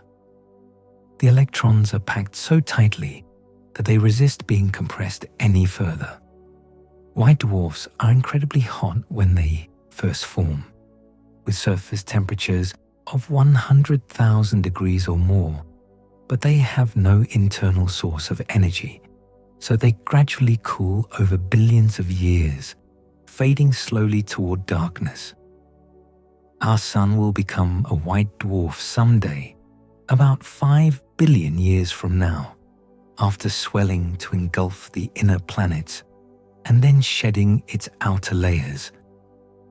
Some white dwarfs don't fade quietly. If a white dwarf pulls in too much material from a companion star and exceeds a critical mass, it can explode as a Type 1a supernova used to measure cosmic distances. This critical mass, called the Chandrasekhar limit, is about 1.4 times the mass of the Sun. If a white dwarf in a binary system slowly accretes material from its companion, growing heavier and heavier, it can approach this limit. When it does, the pressure and temperature in the core become high enough to reignite fusion. But this time, there's no gradual buildup. The entire star undergoes runaway fusion in a matter of seconds, and the white dwarf explodes, completely destroyed, releasing as much energy as the star emitted over its entire previous lifetime. These Type 1a supernovae are remarkably consistent in their brightness, which makes them useful as standard candles for measuring distances across the universe. By comparing how bright they appear to how bright we know they actually are, astronomers can calculate how far away they are, mapping the expansion of the universe itself. Recent discoveries have revealed that white dwarfs can have unusual origins. Astronomers used the Hubble Space Telescope to discover an ultramassive white dwarf star that seems to be the merged remnant of two stars instead of just one. In some binary systems, two white dwarfs orbit each other, gradually spiraling closer as they lose energy to gravitational waves, ripples in space-time itself. Eventually, they merge, creating a single, more massive white dwarf. This particular white dwarf is unusually heavy, about 1.3 times the mass of the Sun, and its composition suggests it formed from the merger of two smaller white dwarfs. Such mergers might be one pathway to producing Type 1a supernovae if the combined mass exceeds the Chandrasekhar limit. There are also events that generate gravitational waves, which we can now detect with instruments like LIGO and Virgo. Before stars die, while they're still shining, they can exist in fascinating arrangements. Some binary star systems have two suns, so a planet there could see a double sunset, like in science fiction movies. In fact, more than half of all stars are in binary or multiple systems, so these double sunsets might be quite common in the universe. Imagine standing on the surface of such a planet, watching one sun descend toward the horizon, casting long shadows, and then a second sun following, creating a second set of shadows in a different direction. Depending on the orbital configuration, the planet might experience periods with both suns in the sky, creating intense heat and no true night, and other periods when one sun sets while the other remains visible. The sky on such a world would be a constantly changing dance of light, very different from the predictable rhythm we experience on Earth. The movie Star Wars famously showed this on the desert planet Tatooine, and while it was fiction, the scenario is entirely plausible. These stars, whether single or paired, exist within larger structures. Some galaxies are in galaxy clusters, huge families of hundreds or thousands of galaxies, all bound together by gravity. We mentioned these earlier, but they're worth revisiting as we think about the scale of the universe. These clusters are among the largest bound structures in the cosmos, spanning millions of light years, containing thousands of galaxies and countless trillions of stars. The space between galaxies in a cluster is filled with hot gas, heated to millions of degrees, glowing in X-rays. The combined gravity of all this matter, both visible and dark, holds the cluster together against the expansion of the universe itself. Our local group is not part of a massive cluster, but we're being pulled toward one, the Virgo cluster, a collection of more than 1,500 galaxies, about 50 million light-years away. At the centers of most galaxies, including our own, lurks something dark and massive. The center of the Milky Way contains a supermassive black hole called Sagittarius A star. We've discussed this before, but it bears repeating as we contemplate the structure of galaxies. This black hole, with 4 million times the Sun's mass, sits at the gravitational heart of our galaxy. Stars orbit around it at tremendous speeds, and occasionally a cloud of gas wanders too close and is torn apart, briefly flaring as it falls inward. Most of the time, Sagittarius A star is relatively quiet, but it's always there, an invisible anchor around which our galaxy turns. Not everything in the universe succeeded in becoming a star, even if it tried. Brown dwarfs are failed stars that are too big to be planets, but not massive enough to shine like normal stars. They glow faintly with the heat of their formation, slowly cooling over the eons, but they never achieved the temperatures and pressures needed to sustain hydrogen fusion. They're the forgotten middle children of the cosmos, too heavy to be planets, too light to be stars, drifting through the galaxy in darkness. When we look at distant galaxies, we're doing something remarkable. Some galaxies are so far away that the light we see from them left more than 10 billion years ago, so we are looking back in time. The light has been traveling towards us for so long that the universe itself has changed around it, expanding, evolving. We see these galaxies as they were when the universe was young, when stars were forming at prodigious rates, when galaxy collisions were more common, when the first heavy elements were being forged. Looking deeper into space means looking further back in time, and with our most powerful telescopes, we can see galaxies as they appeared when the universe was only a few 100 million years old. And if we look even further back, beyond the most distant galaxies, we find something else. Cosmic microwave background radiation is the faint afterglow of the Big Bang that still fills all of space today. This radiation comes from a time before the first stars, before the first galaxies, from when the universe was only 380,000 years old and filled with hot, glowing plasma. As the universe expanded and cooled, that light was stretched into longer wavelengths, shifted from visible light into microwaves. Now it reaches us from every direction, a uniform glow with a temperature just under 3 degrees above absolute zero. By studying the tiny variations in this radiation, scientists can learn about the conditions in the early universe. the seeds that would eventually grow into galaxies and clusters, the fundamental properties of space and time themselves. It's the oldest light we can ever see, a message from the beginning of everything. Rest now and let these ancient echoes carry you peacefully into sleep, knowing that the universe holds mysteries we're still working to unravel. Let's drift onward, exploring how we study the cosmos and the mysteries we're still working to understand.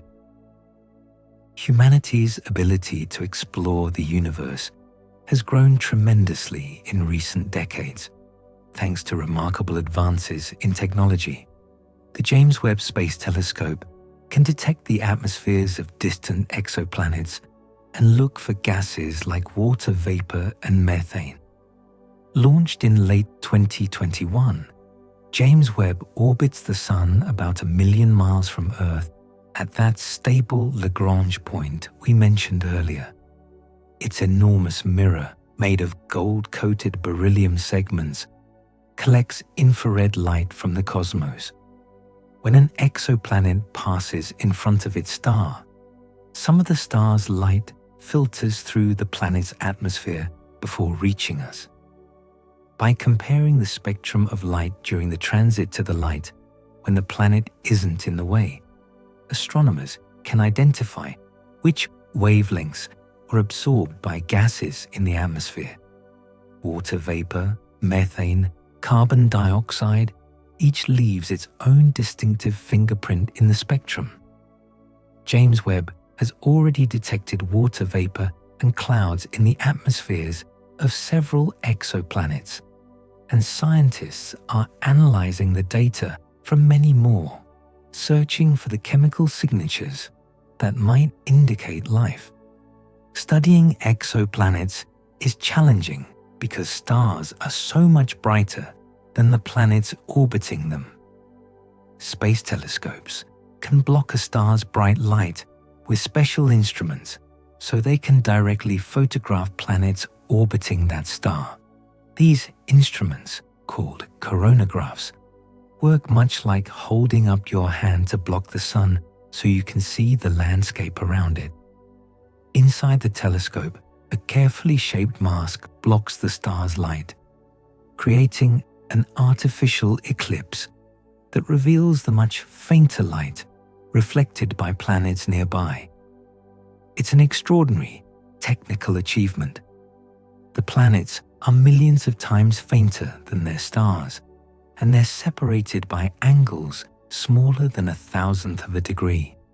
But with coronagraphs and with advanced techniques for removing the last traces of starlight, astronomers have directly imaged giant planets around young stars, seeing them as tiny points of light in the darkness next to their parent stars.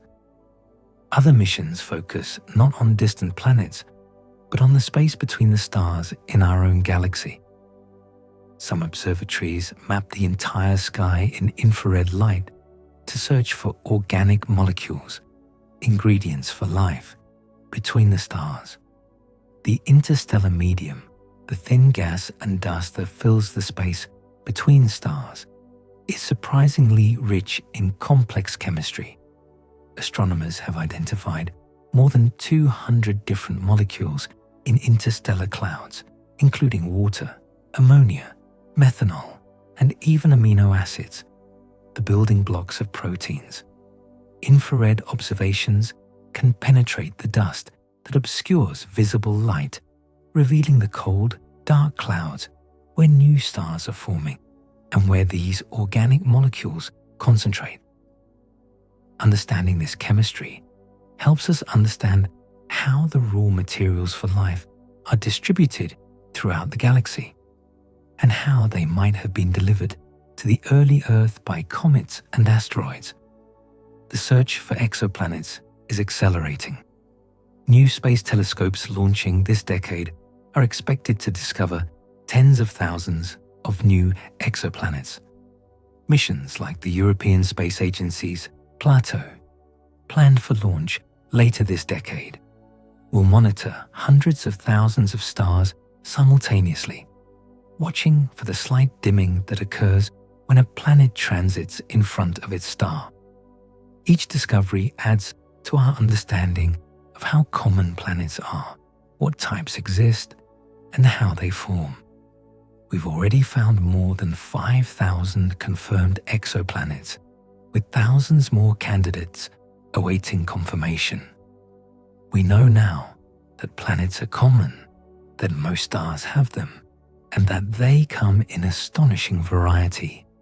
The galaxy may contain hundreds of billions of planets, and each new discovery brings us closer to answering the ancient question, are we alone? That question drives the next generation of telescopes. Future telescopes are being designed specifically to look for signs of life on Earth-like planets by analyzing their atmospheres.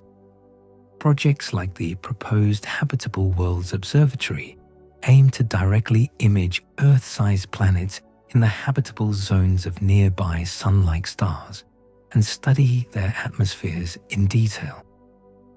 The presence of oxygen and methane together, for instance, will be a strong biosignature because these gases react with each other and would disappear unless something, like life, was constantly replenishing them. Finding such signatures won't be easy. It will require enormous telescopes, exquisite precision, and years of observation. But the potential reward, the discovery of life beyond Earth, makes the effort worthwhile. Not all telescopes look at visible or infrared light. Radio telescopes can link together across continents to act like one giant dish, a technique called very long baseline interferometry that gives extremely sharp images. By combining signals from radio telescopes separated by thousands of miles, astronomers create a virtual telescope as large as the distance between them. This technique was used to create the first image of a black hole shadow, combining observations from radio dishes across the Earth to peer into the heart of the galaxy M87. It's also used to study pulsars, quasars, and the jets of matter streaming from active galaxies. Radio astronomy reveals a universe invisible to our eyes, a cosmos of magnetic fields, relativistic particles, and energetic phenomena. Despite all we've learned, most of the universe remains mysterious. Most of the universe is made of dark matter and dark energy, which we can't see directly but detect through their effects on galaxies. Dark matter makes up about 27% of the universe's total mass and energy. We know it's there because galaxies rotate faster than they should if they contained only the visible matter we can see. The extra gravity from dark matter holds them together. Galaxy clusters, too, contain far more mass than we can account for with stars and gas alone. Dark matter doesn't emit or absorb light, so we can't see it directly, but we can detect its gravitational influence. What it's made of remains one of the biggest mysteries in physics. Dark energy is even more mysterious, making up about 68% of the universe. It's a force that causes the expansion of the universe to accelerate, pushing galaxies apart faster and faster. We don't know what dark energy is or why it exists. Only about 5% of the universe is ordinary matter, the stuff that makes up stars, planets, and us. We discussed earlier how massive objects can bend light. Gravitational lensing happens when massive objects like galaxy clusters bend light, making more distant galaxies appear stretched or multiplied. This phenomenon is not just a curiosity, it's a powerful tool. By studying how light is bent, astronomers can map the distribution of dark matter in galaxy clusters, seeing where the invisible mass is concentrated. Some of the most distant galaxies we've observed are visible only because a foreground cluster acts as a natural telescope, magnifying the distant galaxy's light. The images can be spectacular, with background galaxies smeared into arcs and rings or appearing multiple times in different parts of the sky. Closer to home, we continue to study our own star. Some missions study the Sun's outer atmosphere and solar wind to better understand space weather that can affect satellites and power grids on Earth. The Sun's behavior has practical consequences for our technological civilization. Solar flares and coronal mass ejections can disrupt communications, damage satellites, threaten astronauts, and even affect power grids on the ground. As we become more dependent on space-based technology, understanding and predicting space weather becomes increasingly important. Missions like the Solar Dynamics Observatory watch the Sun continuously, monitoring its magnetic fields, its sunspots, its eruptions, providing early warning when a dangerous solar storm is headed our way. And among all the discoveries made by our space telescopes, some reveal the exotic endpoints of stellar evolution.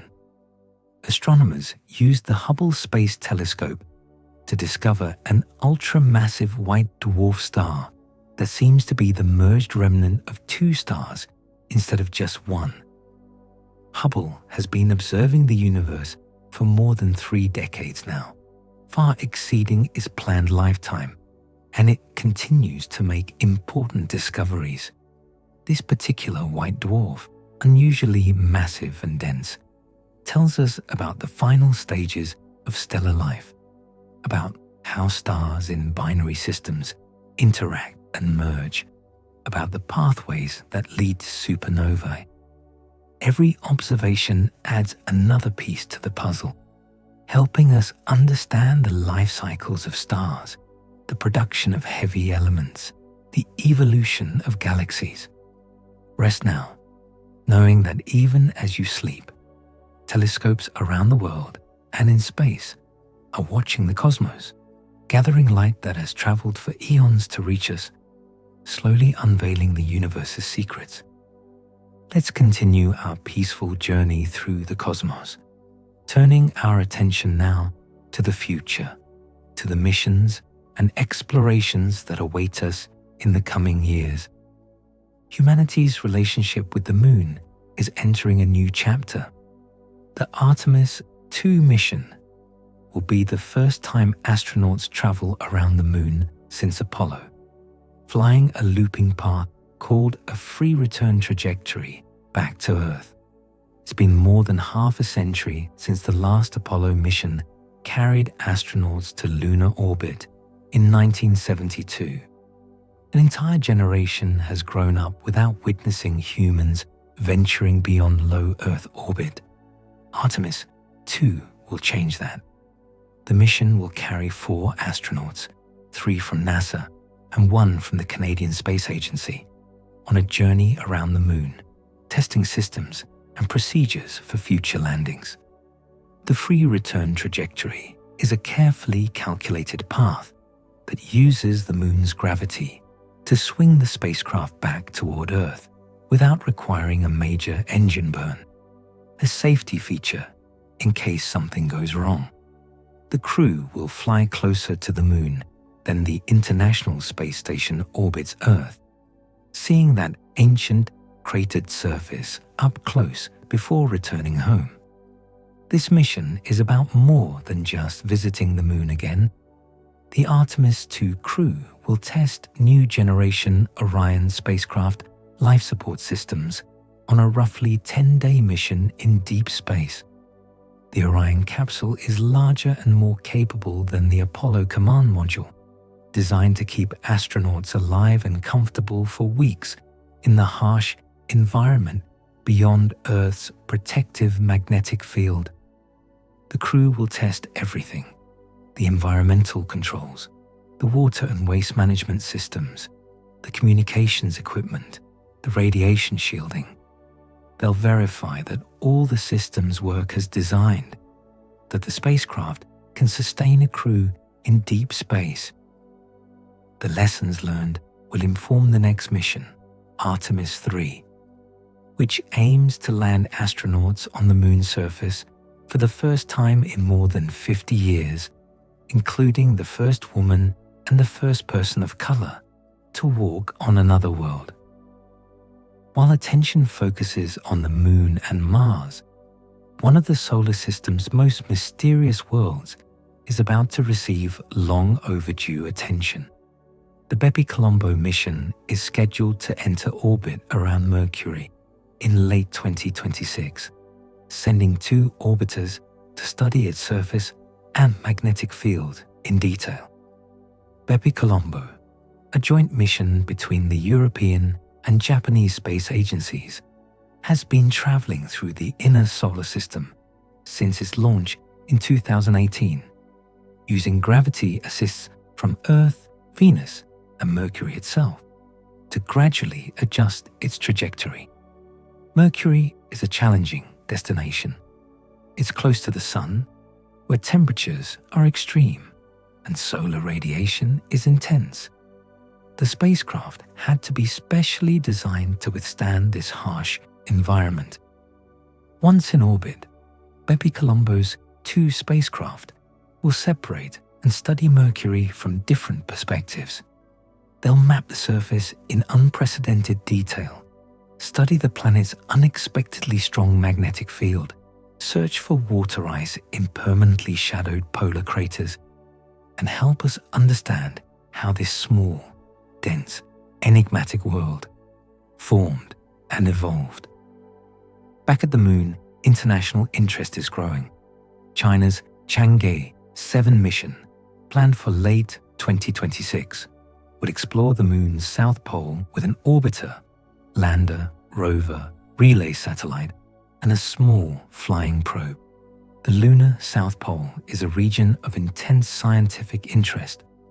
There, deep craters near the poles are permanently shadowed, never receiving sunlight, and temperatures are cold enough that water ice can persist for billions of years. This ice, if it exists in sufficient quantities, could be a resource for future lunar bases, providing water for drinking, oxygen for breathing, and hydrogen for rocket fuel. Chang'e 7 will carry a suite of instruments to detect and map this ice, study the lunar soil, and test technologies for future missions. The flying probe is particularly novel, a small hopping robot that will briefly take to the sky to photograph areas too steep or shadowed for a rover to reach. China's lunar program has been ambitious and successful, and Chang'e 7 represents another step toward their goal of establishing a permanent presence on the Moon. Mars 2 continues to draw explorers. NASA's ESCAPADE mission will send twin small spacecraft to Mars to study how the solar wind interacts with the Martian atmosphere and magnetic field. Unlike Earth, Mars lacks a global magnetic field to shield it from the solar wind. The planet's atmosphere is thin, less than 1% the density of Earth's, and it's slowly being stripped away by the solar wind, eroded over millions of years. ESCAPADE's 2 spacecraft will study this process in detail, measuring how the solar wind penetrates Mars's weak magnetic field, how it interacts with the upper atmosphere, and how much atmosphere is being lost. Understanding this will help scientists reconstruct Mars's past. Billions of years ago, Mars had a thicker atmosphere and liquid water on its surface. Learning how it lost that atmosphere will help us understand the planet's history and its potential for life. Meanwhile, the search for water on the Moon continues. NASA's Griffin Mission 1 aims to land near the Moon's south pole, carrying the Viper rover to search for water ice in shadowed craters. Viper, the Volatiles Investigating Polar Exploration rover is designed specifically to hunt for ice. It will drive into permanently shadowed craters where sunlight has not touched the surface for billions of years, and use a drill to sample the soil at different depths. By measuring the abundance and distribution of water ice, Viper will help scientists understand where the ice came from, how much is there, and whether it can be accessed and used by future explorers. The mission is a precursor to human return, laying the groundwork for sustainable lunar exploration. Exploring the moon's far side presents unique challenges. Blue Ghost Mission 2 will attempt a robotic landing on the far side of the moon and also deploy ESA's Lunar Pathfinder communications satellite. The far side of the moon never faces Earth, blocked by the moon's bulk, so direct communication with Earth is impossible. Any mission to the far side needs a relay satellite to pass messages back and forth. Blue Ghost Mission 2, part of NASA's Commercial Lunar Payload Services program, will demonstrate technologies for far-side exploration and carry scientific instruments to study the lunar surface and environment. The far side is geologically different from the near side, with fewer of the dark volcanic plains called Maria, and studying it will help us understand the moon's formation and evolution. Other nations are advancing their space capabilities.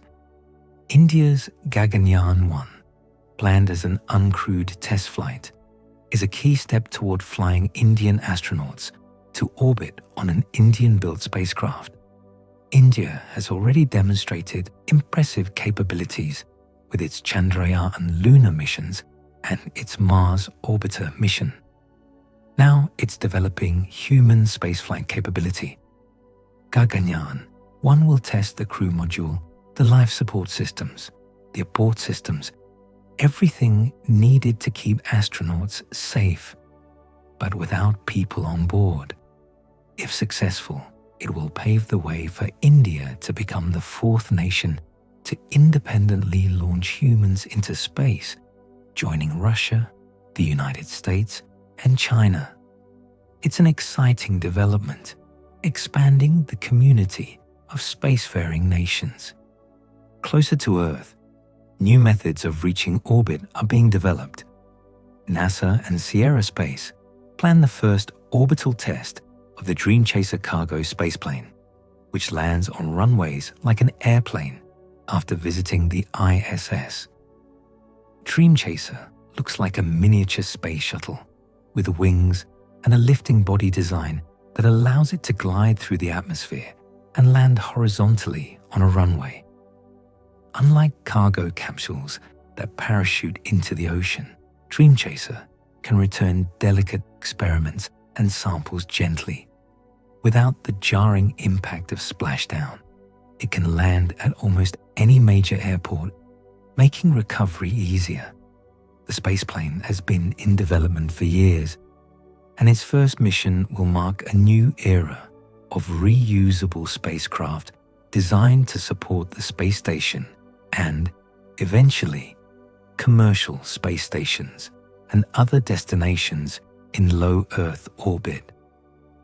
The rockets that carry these missions are evolving too.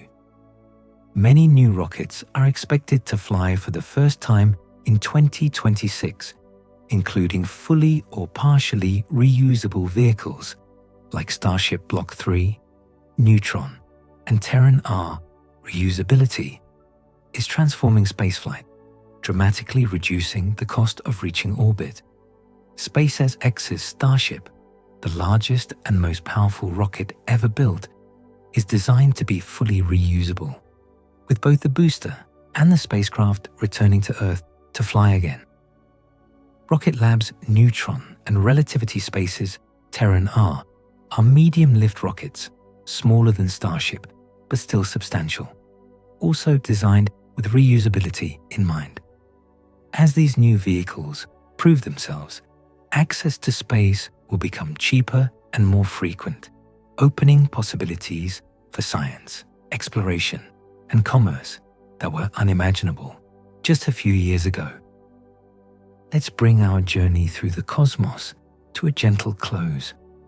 And so we've traveled together through the universe, from the smallest asteroids tumbling through space to the largest galaxy clusters stretching across billions of light years.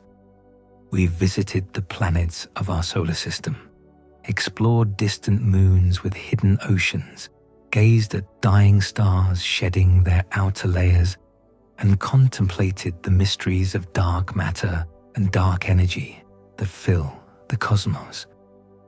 We've looked back in time to the afterglow of the Big Bang and forward to the missions that will carry humanity deeper into space in the years to come. The universe is vast beyond comprehension, filled with wonders we're only beginning to understand.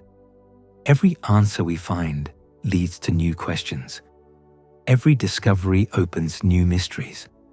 And yet, here we are, on a small blue world orbiting an ordinary star in an ordinary galaxy, looking outward with curiosity and wonder, trying to understand our place in this immense cosmic story.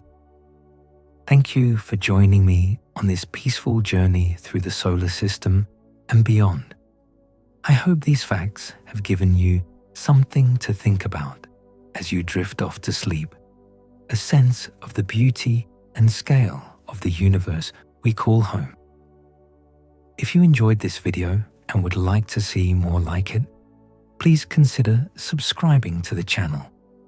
Your support helps me create more content to explore the wonders of space, science, and the natural world. Sleep well, rest peacefully, and remember that you are made of stardust, connected to the cosmos in ways both profound and beautiful. The universe awaits your dreams. Good night.